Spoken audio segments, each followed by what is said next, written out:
To be honest, I originally started out playing baseball and basketball.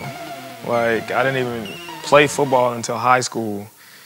But my dad actually introduced me to the game at a young age, probably at, maybe about 11 or 12. And I played a year of like flag football, but not real football.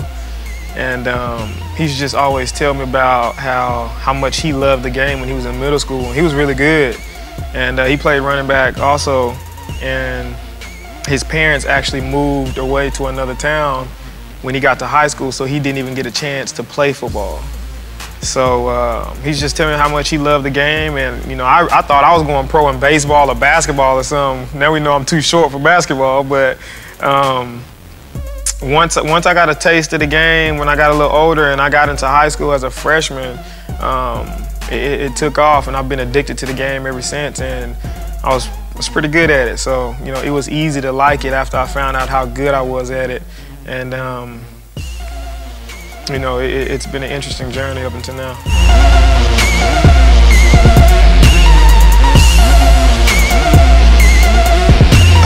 Most memorable moments,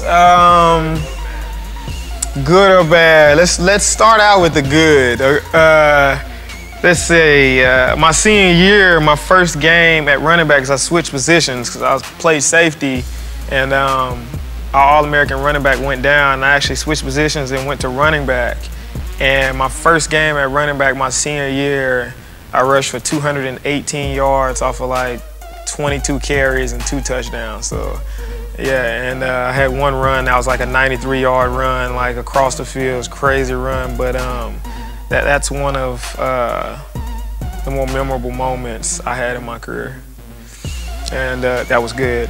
Bad moment would have to probably be the game for our national championship. I was back about to catch a kick return, and I couldn't see the ball, and I was trying to fight the sun. It's like a noon, 12 o'clock game. I was trying to fight the sun. As I'm looking up, I'm looking up for the ball and waiting to catch it still, and the ball's hitting me, and it's below me. And it falls and goes into the end zone, and I went into the end zone, tried to make a big play and bring it out. Ended up getting stopped on the 1. Then the next play, there was a safety, and then it was just all downhill from there. We never really recovered from that. So I think about that a lot, and I think about I even got hurt that game. I hurt my ankle that game, the 3rd play of the game after those 2 incidents. So I think about that, and about how I impacted that game, and we didn't make it to the national championship that year. Oh, daily schedule, man. So my day starts, fairly early. I get up around 4:45, have my daily devotion. I go do weight training in the morning at 5:15 till around 6:30 or so, 6:35. Then after that, I have a few clients because I have a personal training business also. So I have clients, all throughout the day. But I make time at about midday, about 1 or 2 o'clock every day to make sure I stay on my speed work and my agility and ball work and field work for football. And then after that, I go back and I train more clients, and maybe have a meeting for my brand. And I'm usually done training clients at about 9:15 at night, get home, eat dinner. I try and read. I try to read something that'll help me in my field, whether that be my daily Devo or some type of self-help book. I just jumped on these self-help books about branding and business work. So I try and read before I go to bed, and I usually don't get to bed till after 12, closer to 1 o'clock, and back up at 4:45. So every day, every day is a hustle. It truly is a grind.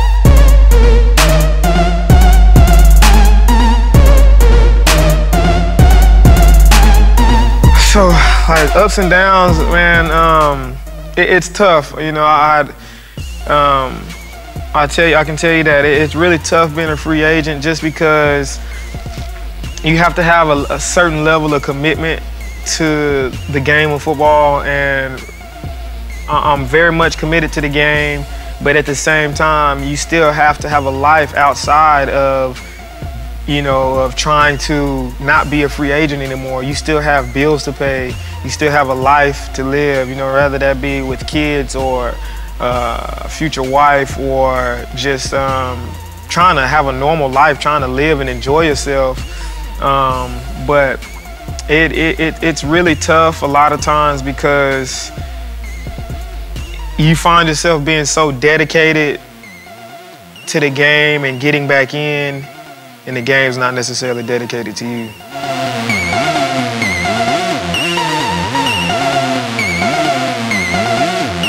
Man, free time, my free time is work, man. A lot of times, I don't have any days off. I don't have any days off. I find myself working pretty much every day.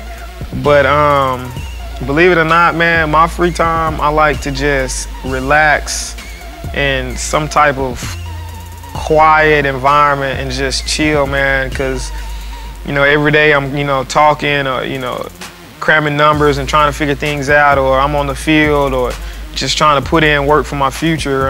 So I like to just chill, if I have some free time, or I don't know, probably just chilling, man. I'm pretty low-key for the most part. I don't have to go out or do anything like that, so I like to chill during my free time, man.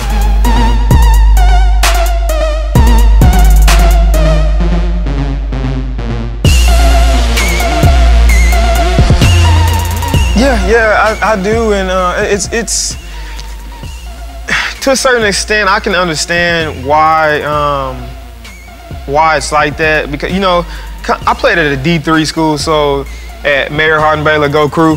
I played at a D3 school, so coming from a D3 school, playing the same level of competition every week is a little different. It's a lot different, the level of competition that they play week in and week out in D1, is different than what we play at D3. But I will say, I truly believe that if you can play the game of football at a certain level, if you have that it factor, you have that it factor. It doesn't matter. I believe that, you can take a guy from D3 that has that it factor and put him on an NFL team or CFL team, and I think he can be successful. And you may find a D1 player that doesn't have that it factor, but is a decent player. He might throw him an NFL team, and he won't survive. So a lot of times guys get missed, but I think that in the future that more D3 players will get the opportunity to actually play at the next level.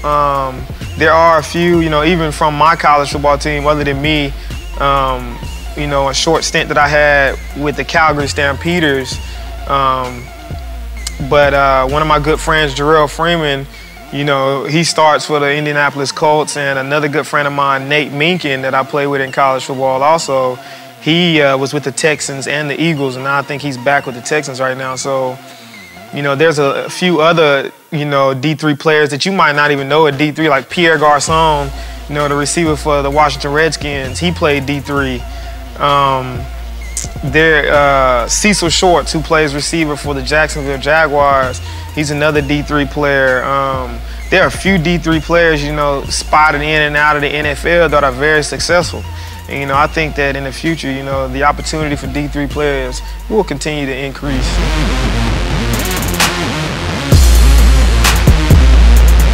Sacrifice. So, man, this is actually something that I thought of when I was in college, because like I was telling you earlier, about me having to switch positions. So, like, of course, when I was in college, I had, I wanted to win the national championship, but I had goals of my own. I have goals that I wanted to reach. That was being All-American, and I found myself being really good. It hurt me. It was a great skill to have, but it kind of hurt me, I feel like, in the long run. But I was really good at safety and, with the ball in my hand. So they moved me around when they needed to move me around. So I found myself a lot of time sacrificing my personal goals for the teams. And you know, the most important thing that ever happened to, you know, mankind was a sacrifice, you know, that God made, you know, with his son, Jesus Christ, on the cross, you know, for me and you. So with that being said, I've thought about my life, and I've thought about the rock that I stand on, and I believe that in life, in order to truly be successful, you know, you have to sacrifice a few things. And a lot of people don't know, man, this logo, you know, with the triangle and me holding up the football, it actually stands for the Trinity, you know, the Father, Son, and the Holy Spirit. And with the football being at the very top of the logo, it's just me presenting something that I love so much and I care about to God, and just saying, hey, like, even though I care about football so much, I'm willing to give this up for whatever you have for me. This is my sacrifice for whatever you need me to do. So, you know, this is something that really means a lot to me, and you know, I hold this really close to my heart.